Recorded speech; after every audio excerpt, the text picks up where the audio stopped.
Nancy, here we go. Thank you. Greetings, Tony. Appreciate you being here, and I want you to note that we start on time. Thank you, and I do appreciate your dedication to the cause. We welcome you as we celebrate our 33rd region-wide health promotion and disease prevention assembly. The attraction to health literacy has intensified with its inclusion as a separate objective of the U.S. Healthy People 2020 objectives for the nation, as well as being the focus of related Institute of Medicine reports and World Health Organization of the New England Governors Conference, who partners with us in all of our collaborations with the governors. John? Thank you very much, Bert, and I'm very glad to be here and lucky to arrive in one piece. It was a bit of a drive coming up from Providence, and I'm going to be very brief. I spoke to this group. I know many of you were in Providence for the meeting about 6 months ago, and I kind of went through the history that we've had with NECON and the value the governor has put on Bert's work and the work of NECON, and that continues, and that's something that we hope to expand upon going forward. I can't think of any more important or fundamental an issue for governors than the health of their citizens. So all I can say is that, again, I'm here to reiterate the appreciation the governors have and the support the governors give to NECON and its work, and to, as always, recognize the really fundamental changes that Bert's work have brought to this area, and they're much appreciated. So you have a good friend in the New England Governors Conference as you move forward. Thank you. We're pleased that Director Bartlett is with us today, and it's relevant that her broad experience in public health is consistent with our program today. We are most pleased to welcome Director Bartlett.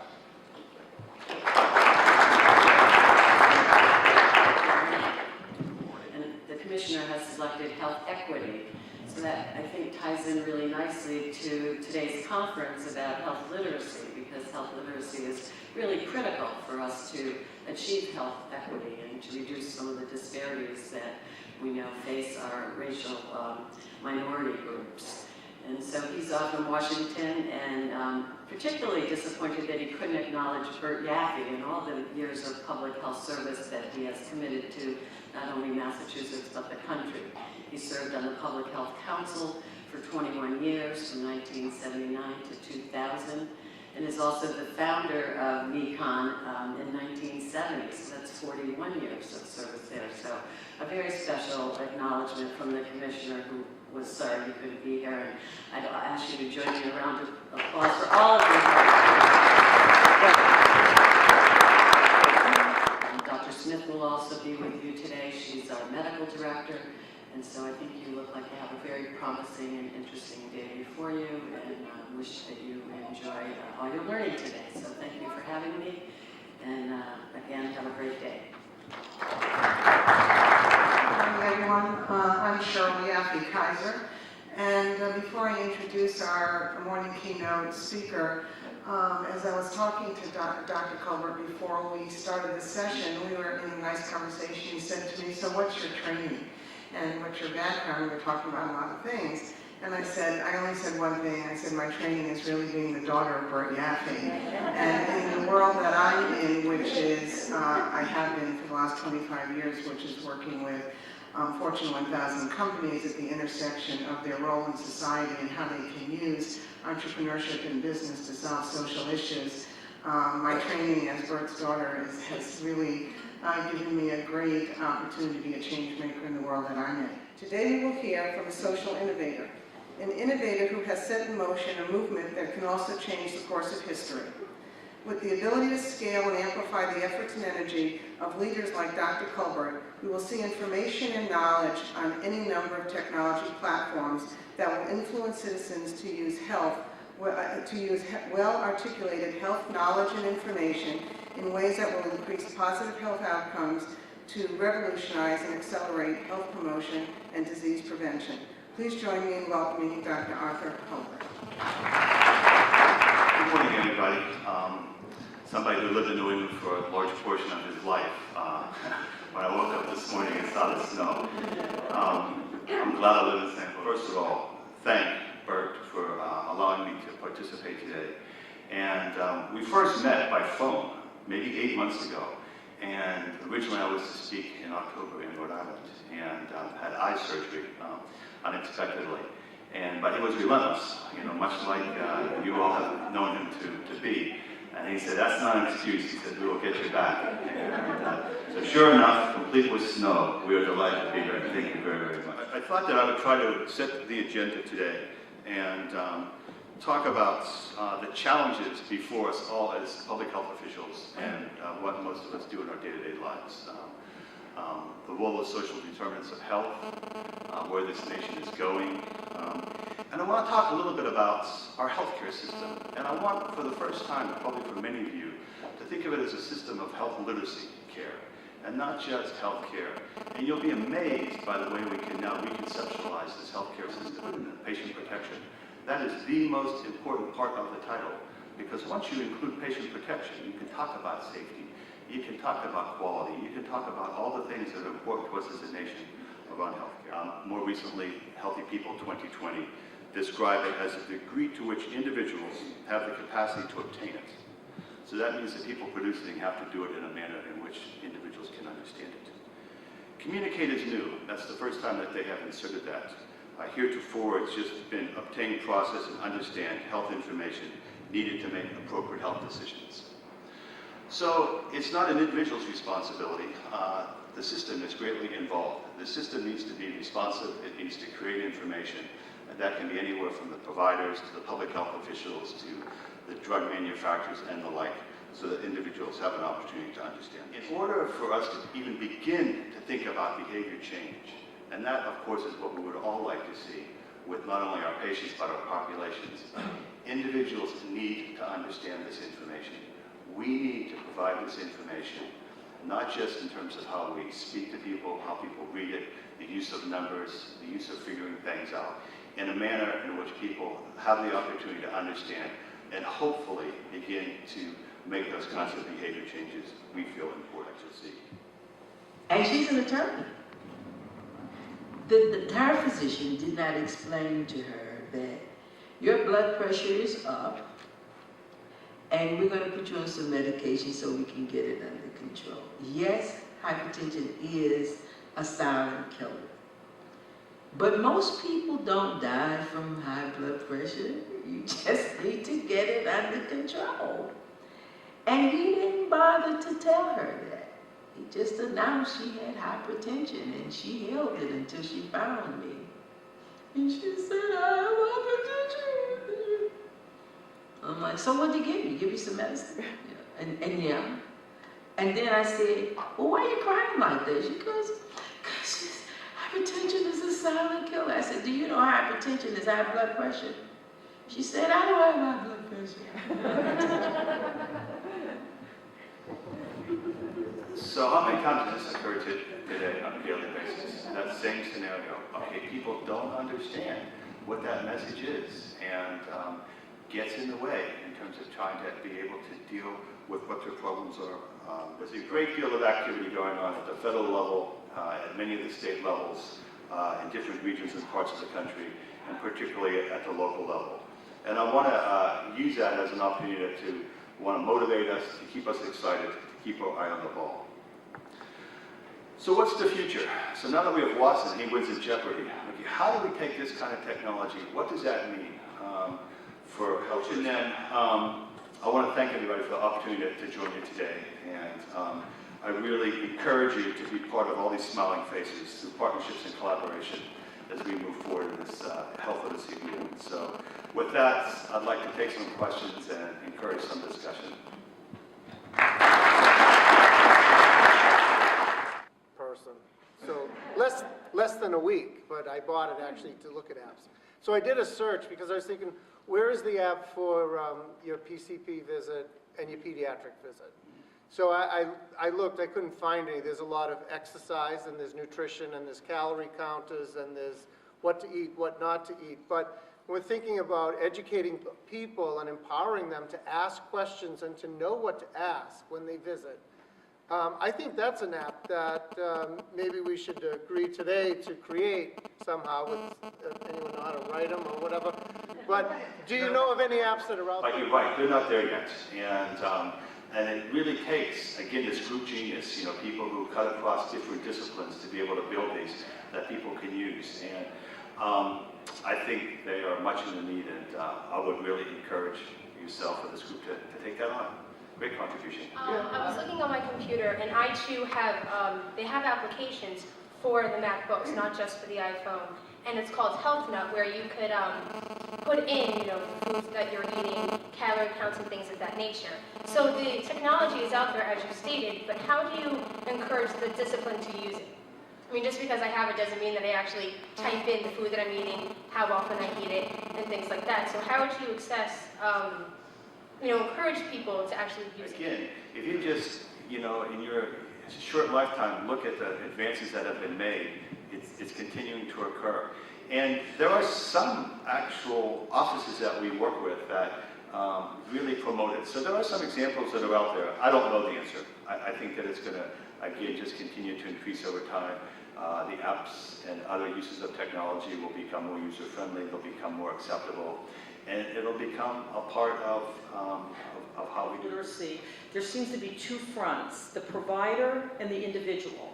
So I understand how you can really get to the providers because they have meetings and conferences and you can present this material. But for the individual, I love the town hall idea, but number one, how do you publicize that and get people to go? And number two, what is the agenda at one of these town hall meetings in case we want to? So we have a curriculum of 17 modules, delighted to share with you. It's called Wellbeing.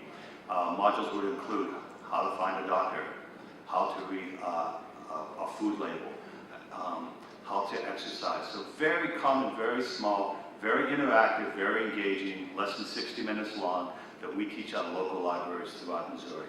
Again, how do we advertise for it? We advertise through the libraries, through local newspapers and the like. You can't get to everybody, but it's everybody goes to the library, and or can go to the library.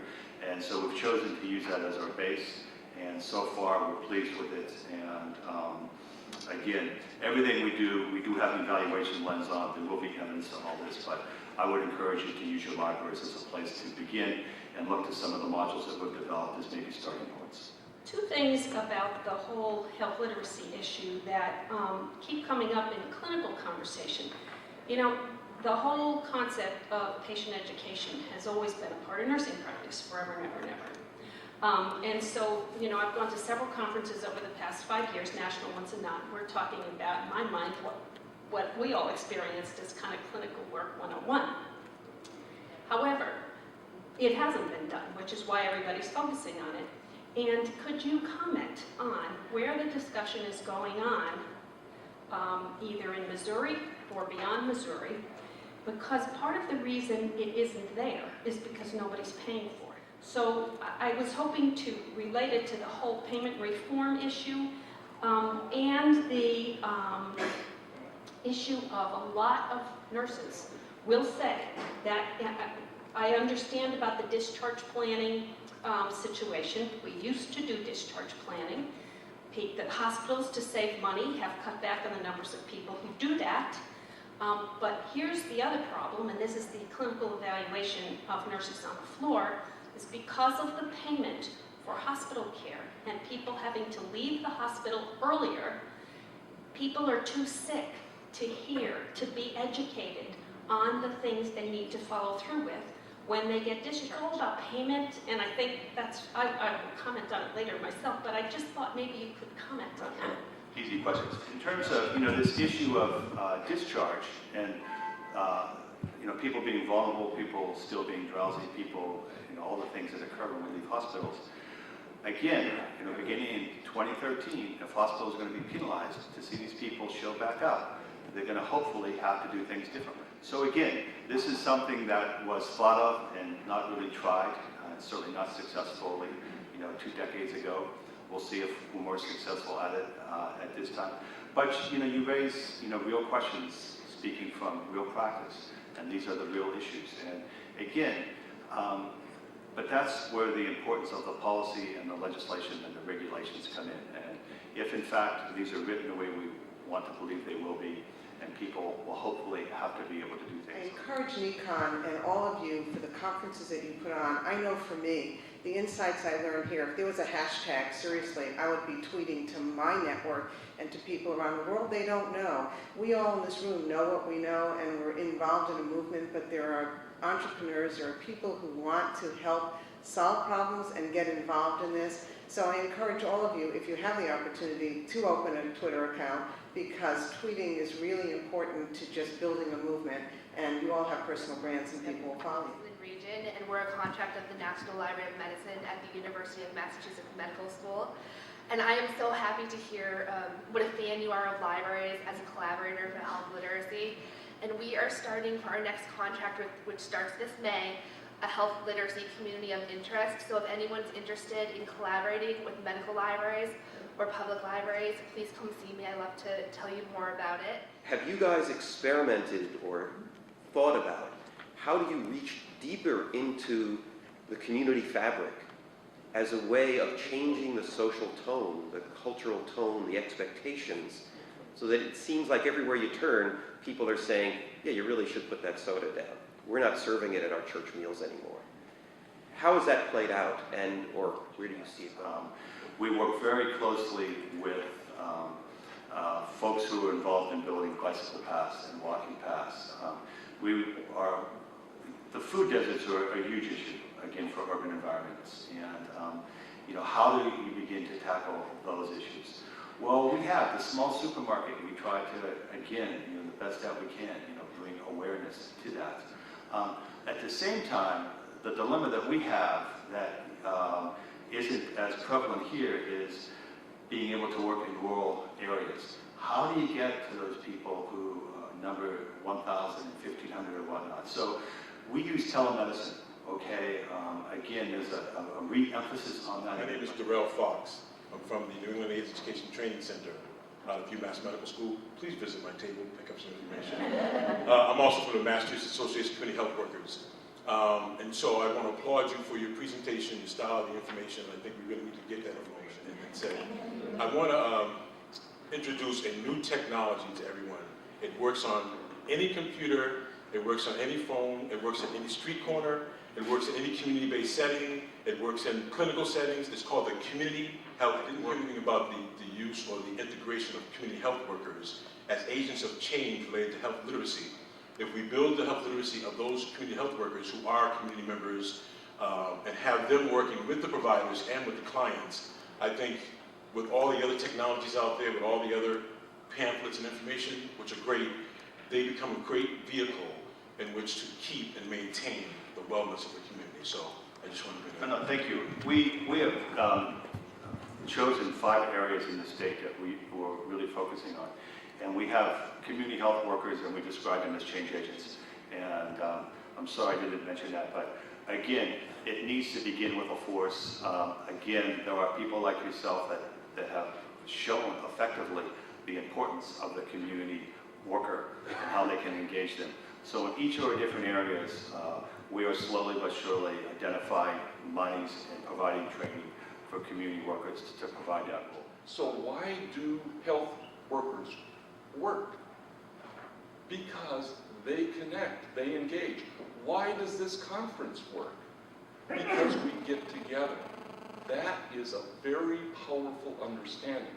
When you realize that your volunteers in Greene County are able to engage other human beings and help them to understand that they have the right to ask questions, that is extremely powerful. And that is not carried by the words. That is carried by the connection of one human being to another. And that is where our power is. Thank you very much. No, I would agree. I mean, it's all about partnerships and relationships and collaboration. And it's that one-on-one that you described that becomes very, very important. Are you doing anything as far as what I would call research literacy then with communities, so that they understand a little more about what research is, maybe are able to be more discerning about what research they would like to be part of or not, and then have those folks in those communities be part of building what you talk about with best practices. Thank you. The universities, Washington University, St. Louis University, all of them who are interested in translating their research into practice and being in communities.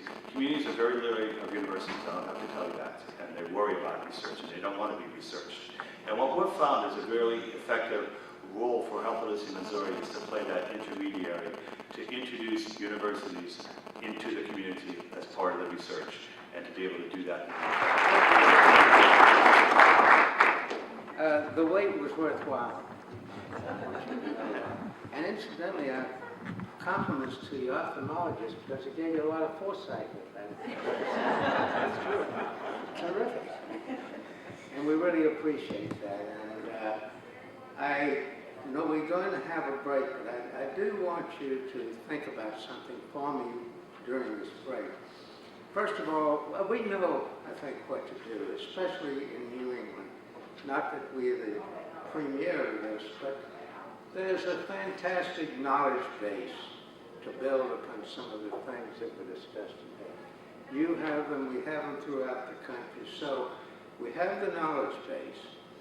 And as Julie Richmond always said, we need to have a social strategy to lead to some political will to make the changes.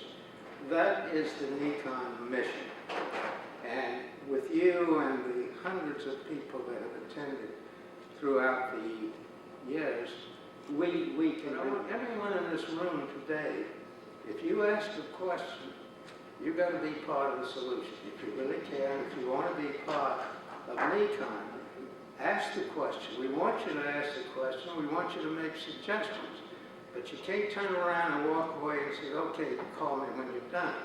You can't do that because this is an activist group. That is the whole purpose from the very beginning.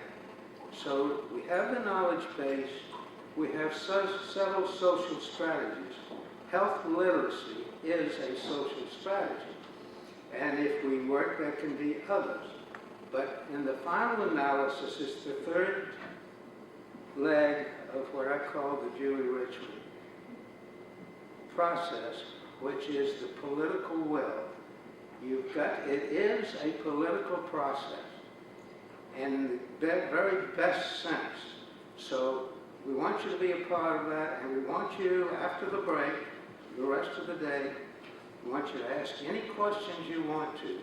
But remember that if you're here and you expect it to be done, you've got to be part of the process. So going forward, think about it. Give us all the suggestions you want, but you just don't turn and walk away. It's going to be the future of NECON.